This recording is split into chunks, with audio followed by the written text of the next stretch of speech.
C'est marrant quand on prend la parole en public, il y a des trucs hyper bizarres qu'on fait.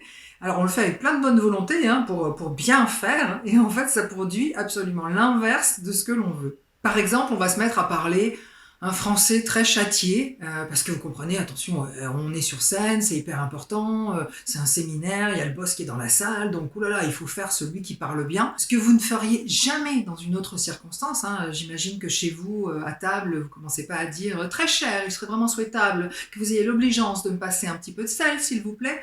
Ce serait ridicule, on est ok. Et pourtant, c'est ce que vous faites souvent sur scène, je l'ai remarqué. D'un seul coup, on commence à faire des phrases alambiquées. Alors, en plus, on prend le risque de se perdre tout seul, parce qu'au bout d'un moment, on ne sait même plus ce qu'on est en train de dire. On est tellement dans la formulation, dans la forme de la phrase qu'on en oublie le fond. Donc, c'est une catastrophe. L'autre truc de malade mental qu'on fait, c'est qu'on apprend par cœur. On apprend par cœur tout ce qu'on doit dire. Alors on répète, on apprend toutes les phrases, on fait bien tout dans l'ordre, etc.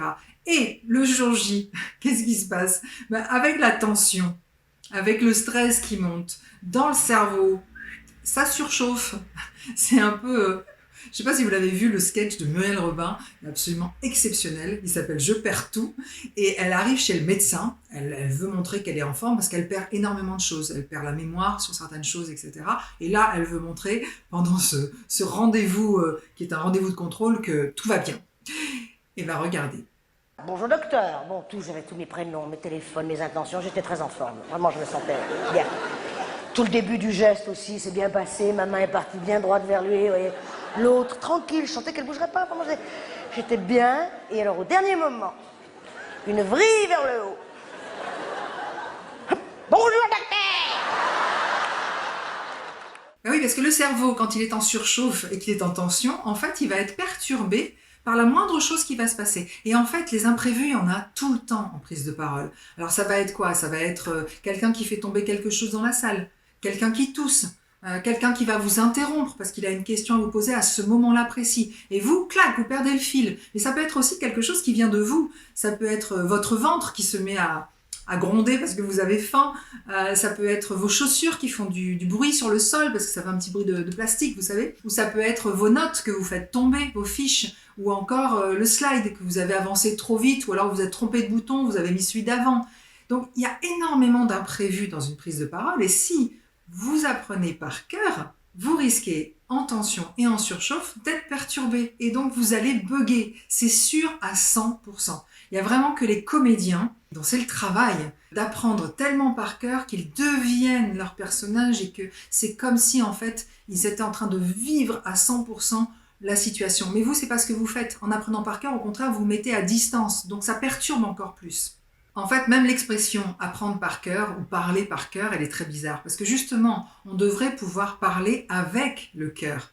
Et non pas parler par cœur, c'est-à-dire comme un robot, une espèce de texte préenregistré qu'on redonnerait comme ça, de manière automatique. Alors ça, c'est la faute des Grecs, ou plus exactement des Grecs du XVIe siècle. Parce qu'à l'époque, les médecins considéraient que le cœur, c'était l'endroit où il y avait la conscience humaine. Autrement dit, dans le cœur, il y avait à la fois le courage, d'ailleurs, c'est la même racine, les deux mots, et il y avait aussi dans le cœur l'intelligence et la mémoire. C'est pour ça qu'on disait apprendre par cœur. En fait, aujourd'hui, on dirait parler avec intelligence et avec cœur, ce serait plus juste. Troisième truc très bête que l'on fait souvent quand on prend la parole en public, c'est qu'on a tendance à écrire la totalité de notre discours sur les slides. C'est très pénible.